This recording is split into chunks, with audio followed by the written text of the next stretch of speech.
बिस्मिल्लाहिर्रहमानिर्रहीम। अस्सलाम वालेकुम नाज़रीन, मैं हूं कंबर ज़ैदी। प्रोग्राम देख रहे हैं आप कैपिटल टुडे। नाज़रीन, प्रोग्राम में बात करेंगे अमेज़ॉन ने पाकिस्तान को अपनी सेलर लिस्ट में ऐड कर लिया है। इससे पाकिस्तान को कितना फ़ायदा होगा आज इस प्रोग्राम में हम आपको बताएंगे। और ई कॉमर्स के हवाले से एक अहम संग मील है जो हमने हासिल कर लिया है। नौजवानों, SMEs और ख़वातीन को घर बैठे जो है ई कॉमर्स के ज़रिए ऑनलाइन अब कारोबार के मौक़े फ़राहम होंगे। और रज़ाक दाऊद जो मुशीर तजारत हैं वो कहते हैं कि पिछले हम साल से अमेज़ॉन के साथ लगे थे, कोशिशें कर रहे थे, लेकिन फाइनली वी अचीव्ड इट। और बड़ी मेहनत हुई है जिसके बाद अमेज़ॉन ने यह फ़ैसला किया है कि पाकिस्तान को वो अपनी सेलर लिस्ट में ऐड कर लेगा। अब पाकिस्तान में जो लोग बैठे हैं जो बिज़नेस करना चाहते हैं अमेज़ॉन के साथ, वो अपना अकाउंट बना सकते हैं और उनकी सेलर लिस्ट में ऐड हैं, आप बिज़नेस कर सकते हैं। और अमेज़ॉन एक बहुत बड़ी मार्केट है, रिटेल मार्केट है, जहाँ पे पूरी दुनिया से अफराद जो हैं बिज़नेस करते हैं, ऑनलाइन बिज़नेस करते हैं और करोड़ों अरबों रुपए कमाते हैं। मुल्की मईशत के लिए भी एक बहुत बेहतरीन कदम है ये। एक गुड न्यूज़ से आगाज़ किया। दूसरी खबर हम आज प्रोग्राम में शामिल करेंगे NA-249 के हवाले से, जहां पे आज रीकाउंटिंग हुई। जब वोटों की रीकाउंटिंग हुई तो जैसे ही बैग खोले गए तो पीपल्स पार्टी के अलावा बाकी तमाम जमातों ने इसका बायकॉट कर दिया। इसका बायकॉट क्यों किया गया? दो वजूहात सामने आ रही हैं। एक तो फॉर्म 46 ना होने के बायस इसका बायकॉट किया गया। फॉर्म 46 तमाम जमातें कह रही थी कि उन्हें दिखाया जाए, जो कि RO ने कहा कि नहीं दिखाया जाएगा, और उस पर सिग्नेचर का इशू था फॉर्म 45 पे। तो इस बायस जो है एक बायकॉट किया गया। दूसरा, जब पहला पोलिंग बैग खोला गया तो उसकी सील मौजूद नहीं थी, जिस पर जमातों ने एहतजाज किया क्या इसमें से वोट चोरी हुए हैं। मिफ्ता इस्माइल जो मुस्लिम लीग नून के उम्मीदवार हैं, उन्होंने यह फैसला किया कि दोबारा दरखास्त दायर करेंगे। PTI इसमें कहती नजर आ रही है कि इस पूरे हलके में NA-249 में रीपोलिंग होनी चाहिए, दोबारा से पोलिंग करें। 20% टर्न आउट है सिर्फ, जिसमें इलेक्शन कमीशन सही से अपनी जिम्मेदारी अदा नहीं कर सका है, सही तरह इंतखाबात नहीं हो सके हैं, जिसके बायस आप दोबारा पोलिंग करें। PSP के भी तहफ़्फ़ुज़ात हैं, लिहाजा जो काउंटिंग हो रही थी तो उस टाइम एक ही जमात वहाँ पे मौजूद थी और वो पाकिस्तान पीपल्स पार्टी थी। पाकिस्तान पीपल्स पार्टी इस तमाम मामले को किस तरह देखती है, आज प्रोग्राम में ये भी शामिल करेंगे। हमें आज प्रोग्राम में ज्वाइन कर रहे हैं नादिर गबूल साहब, पाकिस्तान पीपल्स पार्टी से इनका ताल्लुक है। एहसान अफजल साहब हमारे साथ होंगे, पाकिस्तान मुस्लिम लीग नून से इनका ताल्लुक है। शौकत बसरा साहब हमें ज्वाइन करें पाकिस्तान पीपल्स पार्टी से। IT एक्सपर्ट जो कॉलमिस्ट भी हैं, हम कोशिश करेंगे उसामा खिलजी को अपने प्रोग्राम में शामिल करें और अमेज़ॉन के हवाले से उनसे अपडेट लें। तो स्टार्टिंग फ्रॉम NA-249, बिकॉज हमें उसामा जैसे ही ज्वाइन करते हैं फिर मैं अमेज़ॉन की स्टोरी की तरफ आऊँगा। राना एहसान साहब हमारे साथ मौजूद हैं। राना साहब, आप किस तरह से देखते हैं मुस्लिम लीग नून दोबारा क्या इलेक्शन कमीशन का दरवाज़ा खटखटाएगी?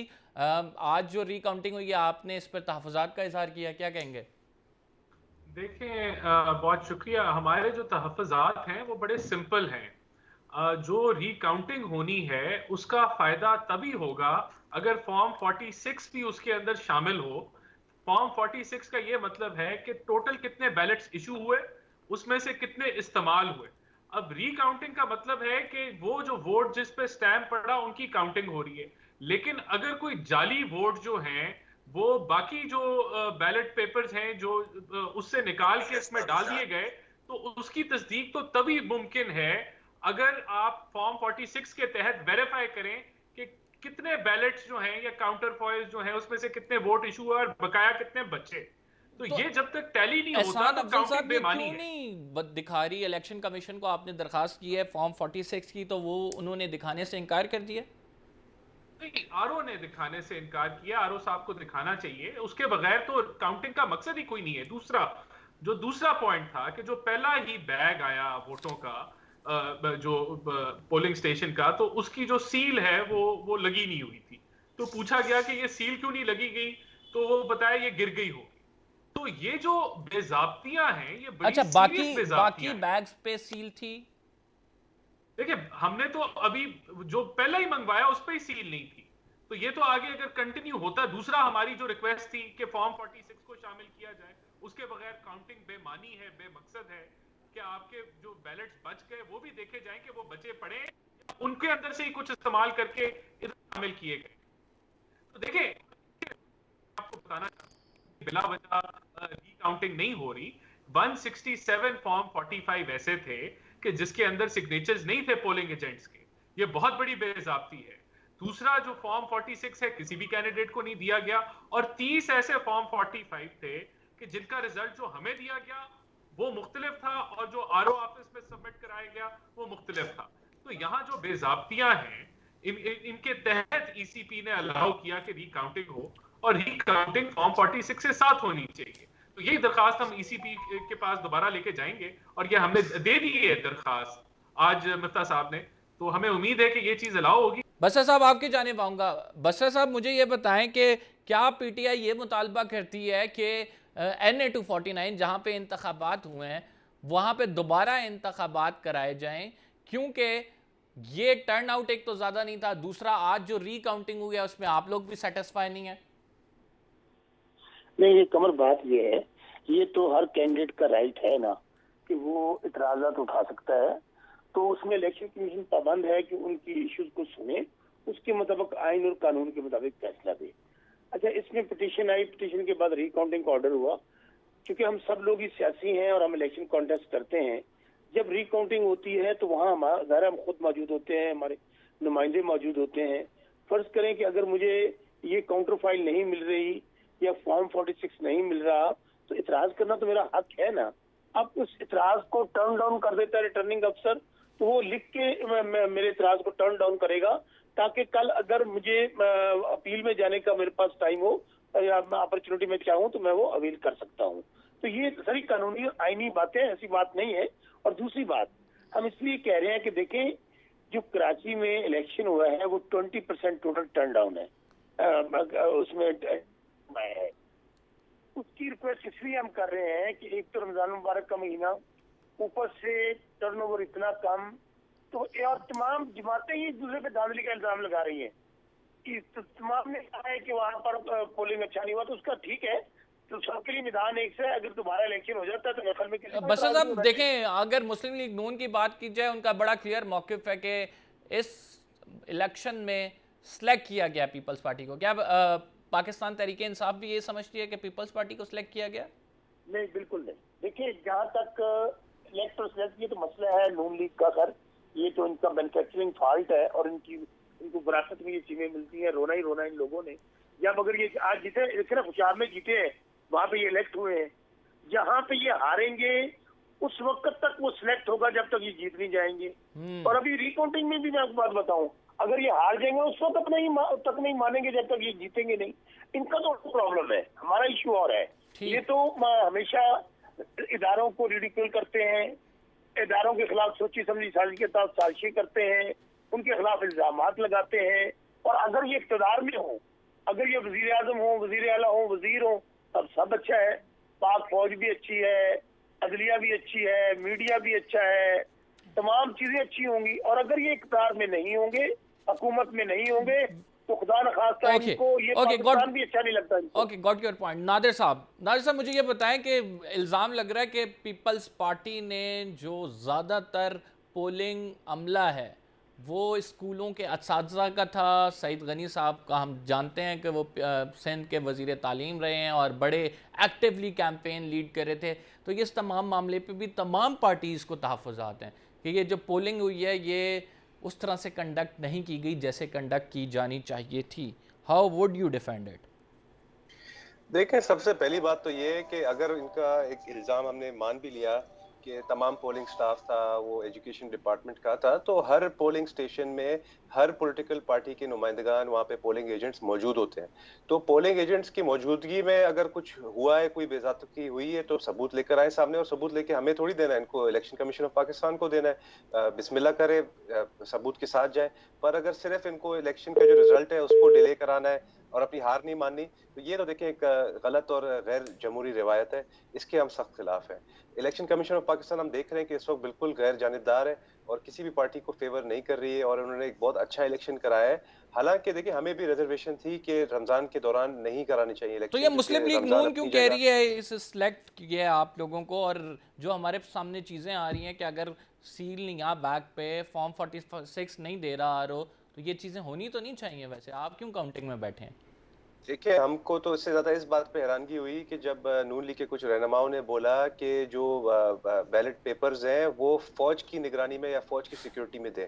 हम हैरान हो गए कि एक जगह आप कह रहे हैं कि मतलब डेमोक्रेसी को स्ट्रेंथन कर रहा है, दूसरी जगह आप फौज को कह रहे हैं आप इन्वॉल्व हो। तो ये तो पाकिस्तान की आवाम के सामने आप मजाक बना रहे हैं ऑपोजिशन पार्टीज का और जमहूरी इस काविशों को हमारी तमाम पार्टीज राना की साहब, और वैसे स्पेशली फौज की पाकिस्तान निगरानी में रिकाउंटिंग होनी चाहिए? नहीं, मेरा नहीं ख्याल मिफ्ता साहब का ये पॉइंट ऑफ व्यू था। उन्होंने कहा था उनका कतन ये मकसद नहीं था। उन्होंने कहा था रेंजर्स की निगरानी के अंदर इलेक्शन होना चाहिए, रिकाउंटिंग के लिए तो उन्होंने बिल्कुल भी नहीं कहा यहाँ। लेकिन मैं दोबारा रिपीट करूंगा, देखें सर, हमारा जो यही ये रेंजर्स, मैं रिकाउंटिंग हुई है सॉरी राणा साहब, please give me some chance to ask a question. यही रेंजर्स, यही आर्मी जब 2018 में डिप्लॉय हुई थी हसास पोलिंग स्टेशंस पे, या फिर ऐसे पोलिंग स्टेशंस पे जहाँ पे हम समझते हैं कि तखरीबकारी की कोई गुंजाइश थी, या फिर इलेक्शन कमीशन ने इनको दरख्वास्त करके बुलाया, तब आप लोगों के अलग तहफ़्फ़ुज़ात थे। तब आप लोग ये कह रहे थे कि नहीं होना चाहिए ये। जब आप लोग इलेक्शन हार जाते हैं, फिर आप कहते हैं कि इन्हीं फौजियों को बुलाओ, इन्हीं की निगरानी में हम इलेक्शन कराएंगे, और देखते हैं कि धांधली होती है या नहीं। सर, ये दोहरा म्यार क्यों है? नहीं, अब मुझे इसको जरा एक्सप्लेन करने दें। देखें, 2013 के अंदर भी जो थी वो फौज इलेक्शन को मॉनिटर कर रही थी, लेकिन वो पोलिंग स्टेशंस के बाहर खड़ी थी। उनकी ड्यूटी लॉ एंड ऑर्डर को मेंटेन करना था, पोलिंग स्टेशंस के अंदर उनका कोई रोल नहीं था। लेकिन 2018 में आपने देखा कि फौज जो तैनात हुई वो पोलिंग स्टेशंस के अंदर हुई थी, जो नहीं होने चाहिए। अगर आपने फौज को, एक जो मुल्की इदारा है, अगर लॉ एंड ऑर्डर के लिए आपने इलेक्शन के लिए उनको इस्तेमाल करना है तो उसमें कोई हर्ज नहीं है। जो पीडीएम का पॉइंट ऑफ व्यू है कि फौज को सियासत के अंदर जो है कोई रोल अदा नहीं करना चाहिए, उसको सियासी जोड़ तोड़ के अंदर इन्वॉल्व नहीं तो होना अब चाहिए। मुझे फिर अब समझा उसको दें कि जीत के मिफ्ता निशान साहब ने और किस वो कॉन्टेक्स्ट मैन्यूवरिंग में नहीं होनी एग्जैक्टली कहा है कि रेंजर्स होने चाहिए। सिक्योरिटी का क्या मसला आया? NA 249 के इंतखाबात बिल्कुल हमने देखा पुराने तौर पे हुए। आपको मसला आया फॉर्म 45 का, आपको मसला आया फॉर्म 46 का, आपको मसला आया कि बैगों से जो है वोट चोरी ना हो जाए, सील तोड़ी है। तो क्या ये रेंजर्स ने सारा कंट्रोल करना है? नहीं, उन्होंने एज ए सिक्योरिटी ही करना है। और हमारी पार्टी का मौकफ बड़ा क्लियर है कि फौज का जो है कोई रोल सियासत में नहीं होना चाहिए, लेकिन अगर लॉ एंड ऑर्डर के अंदर आप उनको मदु करते हैं तो वो जरूर है। यहां मुझे कमर ये प्लीज बता लेने दें कि ये हमने अपनी ये जो रिगिंग की हम बात कर रहे हैं, हमने शवायद पेश किए हैं ईसीपी को कि आपको दोबारा मैं रिपीट कर रहा हूं, शायद तब आवाज नहीं आ रही थी। 167 ऐसे फॉर्म्स थे जिसके अंदर जो है वो फॉर्म 45 जिसके अंदर पोलिंग एजेंट्स के सिग्नेचर्स नहीं थे। दूसरा 30 ऐसे फॉर्म्स थे 45 जिनका रिजल्ट मुख्तलिफ था आरओ ऑफिस से, जो हमारे पास आए थे। और इसी तरह फॉर्म 46 किसी को नहीं दिए गए। और आज जो हमने जो बायकॉट किया है वो इसी बेसिस से किया है। मैंने आपको एक्सप्लेन किया था कि रिकाउंटिंग का फायदा ही कोई नहीं है जब फॉर्म अगर 46 आप काउंटर फॉइल्स को चेक ना, जब फॉर्म 46 नहीं होगा और आपको पता नहीं होगा कि कितने बैलेट वापस गए, वो पूरे हैं या नहीं पूरे। We have to take the break here. हम नाज़रीन एक छोटे से ब्रेक पे जा रहे हैं। We will be right back after this short break. Amazon के हवाले से बात करेंगे उसामा खिलजी से इस ब्रेक के बाद।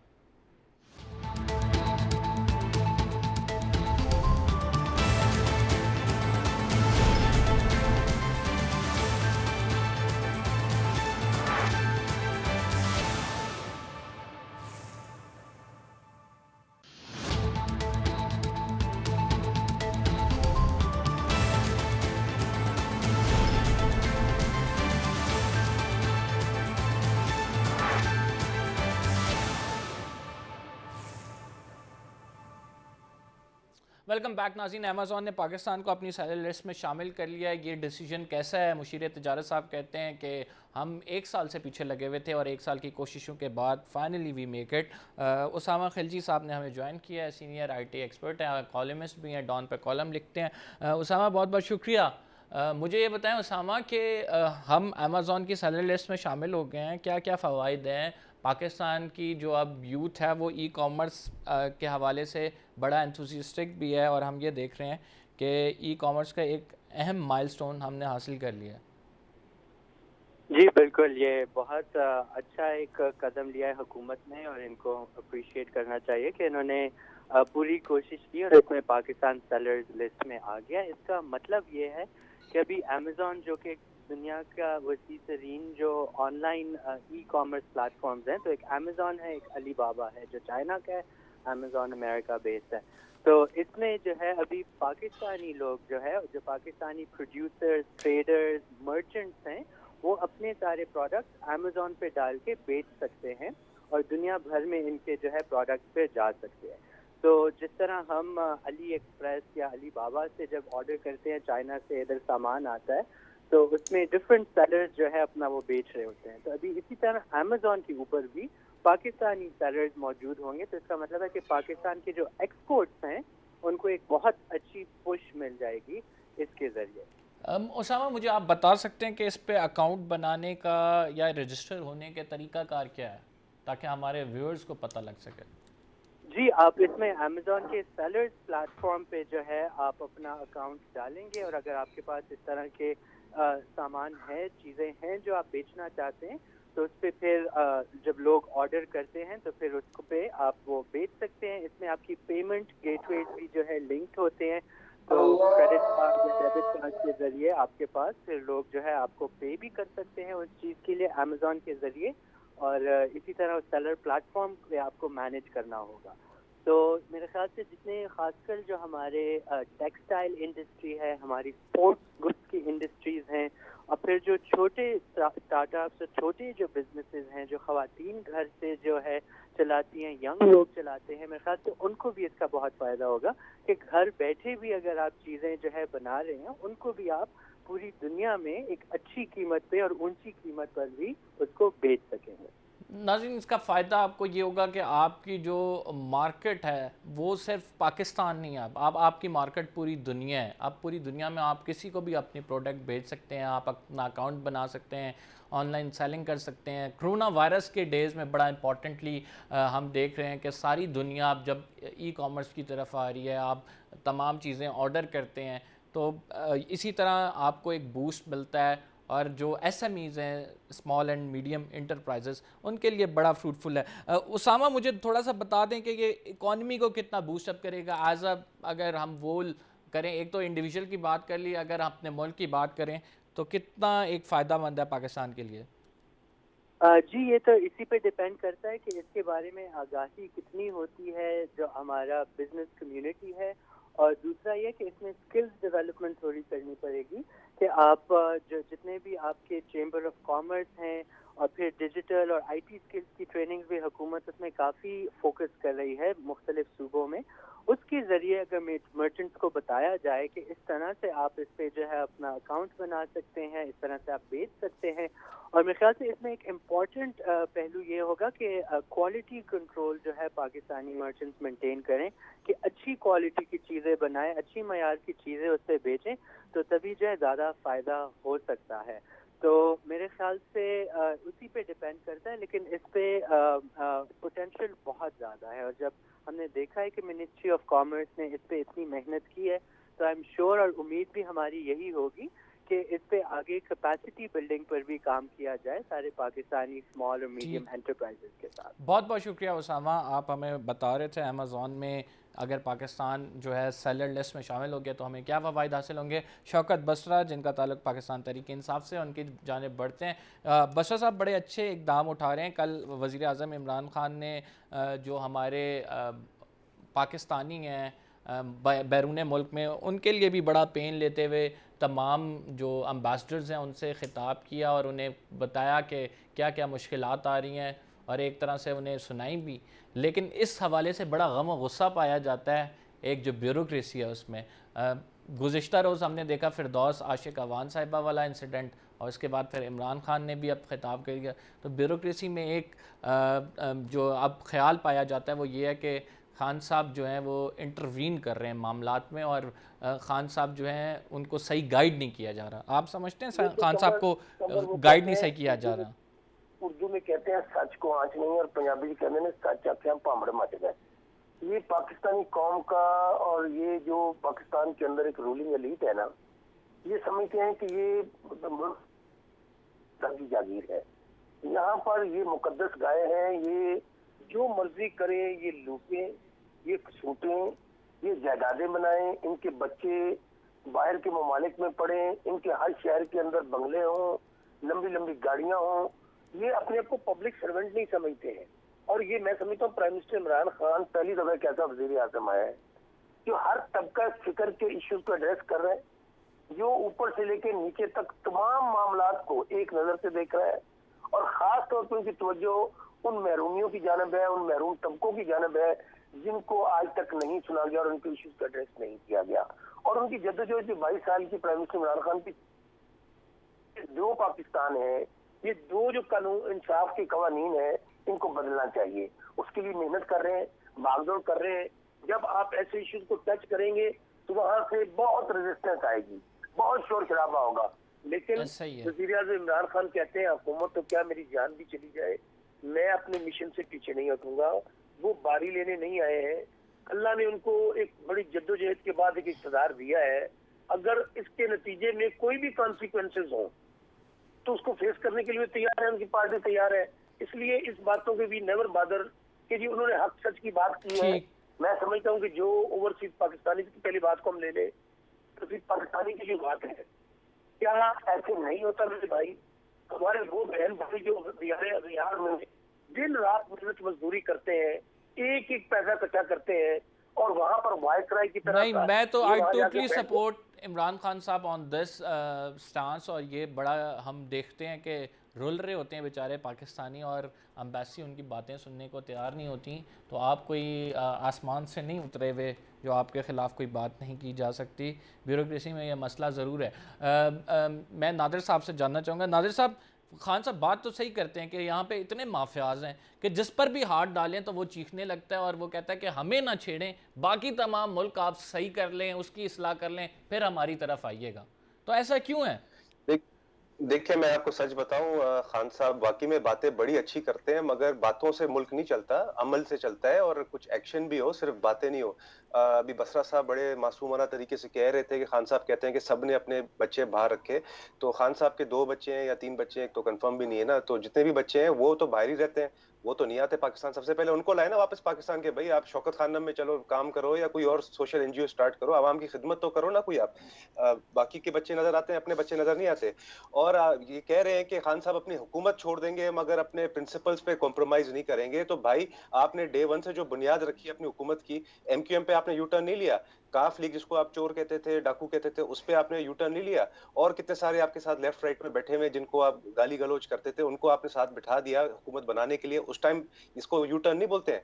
आपके खुसरो बख्तियार ले लें, आपके आजम स्वाति ले लें, परवेज खटक ले लें, तमाम एमएनएज मिनिस्टर्स के ऊपर केसेस खुले हुए, करप्शन के कितनी बड़ी बड़ी इनकी स्कैंडल्स निकले, मगर आपने इनको सबको वजारतें दी हुई। एमक्यूएम को तो बल्कि एक और वजारत देने वाले हैं, सुनाई जो कराची में जो आपका हाल हो रहा है, उसके बाद आप प्रेशर में आके अनकरीब एक और वजारत देने वाले हैं एमक्यूएम को। तो देखिए, सिर्फ बातें नहीं चाहिए, पाकिस्तान को एक्शन चाहिए। आप आवाम को रिलीफ क्या दे रहे हैं? आप गुर्बत कैसे कम कर रहे हैं? आप महंगाई कैसे कम कर रहे हैं? आप गरीबों को कम कर रहे हैं, गुर्बत कम नहीं कर रहे हैं।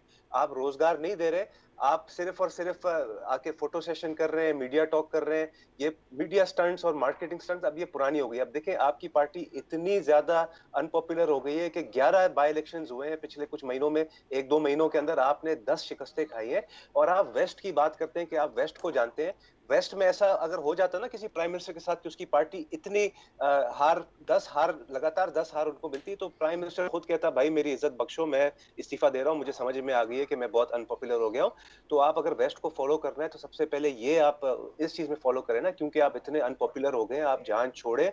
एक सिर्फ NA 249 में रीपोलिंग नहीं होना चाहिए। पाकिस्तान पीपल्स पार्टी का मुतालबा है कि पूरे पाकिस्तान में इलेक्शन दोबारा होने चाहिए, क्योंकि 2018 में यही हुआ था जो ये लोग कह रहे हैं ना, फॉर्म 45, फॉर्म 46, फॉर्म 47। मैं था लियारी के अंदर, जो बिलावल भुट्टो साहब को आप कह रहे हैं ना आप हराया था, वहां पे एक भी फॉर्म 45 में साइन नहीं था। वहां पे 4 दिन इलेक्शन का रिजल्ट रुका हुआ था। हम लोग बाहर खड़े हुए थे प्रिजाइडिंग ऑफिसर के दफ्तर के बाहर के, भाई हमें इलेक्शन का रिजल्ट दो। 3-4 दिन हमें वहां पे उन्होंने धूप में रुलाया, उसके बाद जाके हमें कच्चे कागज पे दे दिया कि भाई बिलावल भुट्टो साहब यहाँ पे लियारी से हार गए। तो हमारा भी मुतालबा है कि इमरान खान जान छोड़े, हमारी वेस्ट का जो एग्जाम्पल है उसको फॉलो करे, इस्तीफा दे, नए इलेक्शन हो साफ और शफाफ। और इलेक्शन रिफॉर्म्स तभी होंगे जब आप जो अमला होगा डायरेक्ट, वो आप कहीं से ढूंढ कर लेकर आए आसमान से, जो इस तरह के वापस इस तरह के मैं नादिर कंट्रोवर्सी साहब अब बिल्कुल सही बात करें, राना एहसान अफजल साहब की तरफ आता हूँ, लेकिन उससे पहले एक छोटे से ब्रेक पे जाना है। We will be right back after this short break. ज़िमनी इंतखाबात में पीटीआई की शिकस्त, इतने ज़्यादा इंतखाबात के हवाले से जो पोलिंग हुई, हमने देखा कि पीटीआई का ग्राफ डाउन जा रहा है। आखिर इसकी वजूहात क्या हैं? मुस्लिम लीग नून के हवाले से भी 2-4 बातें करेंगे इस छोटे से ब्रेक के बाद।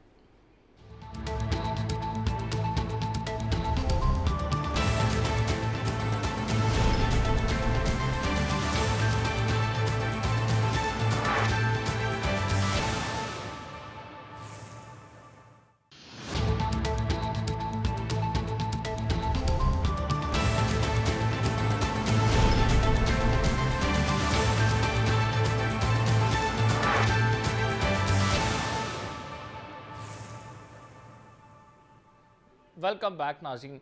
राना एहसान अफजल साहब, पीपल्स पार्टी का एक वफ्द मौलाना फजलुर रहमान से जाके मिला है पीडीएम के बाद। जो ईद के बाद पीडीएम की भी देखने को सुनने को मिलेगी क्या कोई मूवमेंट, जिस तरह से वादे किए गए थे कि ईद के बाद दोबारा मुतहर्रिक होंगे, और क्या पीपल्स पार्टी को कोई शामिल करने का आप लोगों का इरादा है? अगर वो तमाम मामला जिस पे आपके तहफ़्फ़ुज़ात पहले से मौजूद हैं, जिस पर उन्होंने क्लैरिफिकेशन नहीं दी, यही सिचुएशन रहती है तो देखिए कमल, आगे जाने का रास्ता बड़ा सिंपल है। उनसे जो एक्सप्लेनेशन मांगी है वो बताएं कि उन्होंने बाप पार्टी से क्यों वोट लिए, क्यों उन्होंने जाके हुकूमती इत्तेहादियों के साथ जाके वो मिले। तो इस चीज़ का अगर जवाब आ जाता है तो इसके अलावा तो कोई इख्तलाफ नहीं था। बाकी इन्होंने इस्तीफों का फैसला करके वापस आना था, वो नौबत ही नहीं आई। उससे पहले ही जो है वो इख्तलाफात बन गए। तो इस चीज का अगर जो, क्योंकि देखें सिंपल सी बात है, हमारा हदफ पीपल्स पार्टी बिल्कुल नहीं है। हमारा जो आगे जो गोल है वो लॉन्ग टर्म है। वो ये है कि इस मुल्क के अंदर जो है आइन की जो है वो बालादस्ती हो, इम्प्लीमेंटेशन ऑफ कॉन्स्टिट्यूशन हो, यहाँ इंटरफेरेंस इन पॉलिटिक्स खत्म हो, और जो है इधर फ्री एंड फेयर इलेक्शन हो। तो ये जो हमारा जो मौकफ है, ये इसके अंदर अगर पीपल्स पार्टी जो है वो इसका हिस्सा बनेगी और बनना चाहती है, तो उसका तरीका यही है कि हम एक प्लेटफॉर्म से मिलके चलें, और जो वो प्लेटफॉर्म डिसीजन मेकिंग करता है उसकी तायीद होनी चाहिए, उन फैसलों की उसकी खिलाफ वर्जी नहीं होनी चाहिए। नादिर साहब तो आप लोग इकट्ठे चलने का। जी नादिर साहब, आप लोग अब पीपल्स पार्टी जो है पीडीएम में दोबारा से जाएगी, या फिर जो इन लोगों की तहरीकें होंगी उसमें अमली तौर पर हिस्सा लेगी? देखिए, अगर internal leg pulling, internal conflicts खत्म करके इल्जाम तराशी खत्म कर दें और बराबरी के बुनियाद पे एक दूसरे के साथ पेश आए, एटीट्यूड अपना दुरुस्त करें, तो बिल्कुल हमारा हदफ बाकी तमाम अपोजिशन पार्टीज के साथ मुत्तफिक हदफ यही है कि हमने इमरान खान से जान छुड़ानी है। तो उस गोल के लिए हम बिल्कुल पीडीएम में वापस जा सकते हैं, मगर हमें वो इज्जत और रिस्पेक्ट दें जो अपने लिए ये लोग एक्सपेक्ट कर रहे हैं। जो सारा इशू क्रिएट हुआ है वो इनके जो शो कॉज नोटिस था उसके बाद क्रिएट हुआ है, बिकॉज ये एक फरमान जारी कर रहे थे कि आप हमें बताएं कि आपने क्यों ऐसा किया। इस तरह नहीं होता। तमाम पार्टीज देखें, उनकी अपनी एक हैसियत होती है, अपनी एक इज्जत होती है, और तो पीडीएम एक इसका पॉलिटिकल मतलब है पार्टी कि नहीं है। आप ये जो बाप वाला मामला है कि आपने बाप से सपोर्ट क्यों ली, इस पर आप एक्सप्लेनेशन नहीं देंगे पीडीएम को? देखिए, अगर आमने सामने अगर बैठेंगे हमारे साथ और एक इक्वल प्लेटफॉर्म पे बैठे और टेबल के अक्रॉस बैठे और इज्जत से हमसे पूछें कि भाई क्या इशू था, तो हम उनको समझाएंगे हमारा हदफ है इमरान खान को हराना। अब उसके लिए हम बाप पार्टी को तोड़ कर लाएं, या उसके लिए हम दीगर इनके जो इत्तेहादी हैं उनको तोड़ कर लाएं, तो ये तो ऑलरेडी डिस्कस हो चुका था ना, कि एक इन हाउस चेंज भी एक ऑप्शन हम कंसिडर कर रहे थे कि पीटीआई के जो इत्तेहादी हैं उनको तोड़कर हम अपने साथ शामिल करें, ताकि गवर्नमेंट के जो बेंचेस हैं उसमें फिर हमारी स्ट्रेंथ ज्यादा हो जाए, हम गवर्नमेंट फॉलो कर लें, फॉर्म कर लें। तो ये भी ऑप्शन है। इसमें अगर हम दूसरी पार्टीज को तोड़ कर रहे हैं तो इसमें क्या बुराई है? नहीं, तो ये आप लोगों का जो मौक़िफ़ जो मंशूर है पीडीएम का, उसकी मुखालफत है ना। आप पीडीएम का मंशूर नहीं, देखिए, हमारा मंशूर है इमरान खान के खिलाफ, हमारा मंशूर बलोचिस्तान अवामी पार्टी के खिलाफ नहीं है, दीगर इत्तेहादियों के खिलाफ नहीं है। हम तो कह रहे हैं कि तमाम जो इत्तेहादी हैं अगर वो छोड़ दें इमरान खान को, तो इमरान खान की गवर्नमेंट तो अभी 2 मिनट में टूट जाएगी। राना साहब, अगर इमरान खान को हिलाने के लिए बाप से सपोर्ट ले जानी पड़ जाती है तो इसमें क्या हर्ज है? ठीक है, इमरान खान को देखें, अगर वो सपोर्ट ऑपोजिशन लीडर की सीट के लिए ली जाए, और वो सपोर्ट जो है वो पीडीएम के फैसले के खिलाफ ली जाए, और वो सपोर्ट जो है वो बगैर कंसेंसस डेवलप किए ली जाए, तो ऑब्वियसली उसके अंदर इश्यूज हैं, और आप जानते हैं कि बाप पार्टी जो है उसकी क्या हिस्ट्री है, उसके सेनेटर्स कैसे इलेक्ट होते हैं, कौन उनको डिक्टेशन देता है, तो ये सारा इसका बैकग्राउंड है। इतनी ये सिंपलिस्टिक बात नहीं है। यहाँ जो ऑपोजिशन लीडर की सीट थी उसके लिए ये सब कुछ किया गया, उसके लिए हुकूमती हमायती जमातों से जो है वो मिलकर जो है ये स्टेप कदम लिया गया। वो पीटीआई के खिलाफ ये कदम नहीं लिया गया, पीटीआई की नंबर्स को या पीटीआई हुकूमत को वीक करने के लिए नहीं लिया गया, ये ऑपोजिशन लीडर की सीट के लिए लिया गया। तो ऑब्वियसली यहाँ एक जो है इख्तलाफ राय एग्जिस्ट करती है। लेकिन यहाँ मैं फिर कहूंगा कि देखें, अब तो जो it is written on the walls, ये दीवारों पे लिखा है कि जो 16 ज़िमनी इलेक्शन हुए पाकिस्तान में 2019 से लेके अब तक, उसके अंदर जो है वो बदतरीन शिकस्त हुई है पीटीआई को, और सिर्फ 4 इलेक्शन वो जीत सके, और उसमें से भी एक इलेक्शन जो था वो कोalition का था इनकी। जी तो ऐसे ये जो हुकूमत है उसके लिए तो उनकी परफॉर्मेंस जो है वो अवाम जो है वो अपनी राय के साथ बता रही है कि अब ये पीटीआई जो है ये ग्राउंड लेवल से, ग्रास रूट लेवल से अपनी हमायत खोती जा रही है। पीटीआई के लिए एक टफ टाइम पीरियड चल रहा है, ज़िमनी इंतखाबात में उस तरह से परफॉर्म नहीं कर पा रहे हैं। खुशाब में भी पीटीआई हार गई, NA-249 अपनी ही खाली करदा सीट से पीटीआई जो है उसका ख़ात्मा हो गया, 6ठे नंबर पे आई। पीटीआई के लिए ये एक मौका है, देखे अपनी सफ़ों में नज़र दौड़ाए और अपनी कारकर्दगी को बेहतर बनाए ताकि आइंदा आने वाले इंतखाबात में अपनी पोजीशन को मुस्तहकम कर सके। कंबर ज़ैदी को इजाज़त दीजिए। आप तीनों मौजूद मेहमान ग्रामी का शुक्रिया। फ़िलहाल के लिए इतना ही। अल्लाह हाफ़िज़।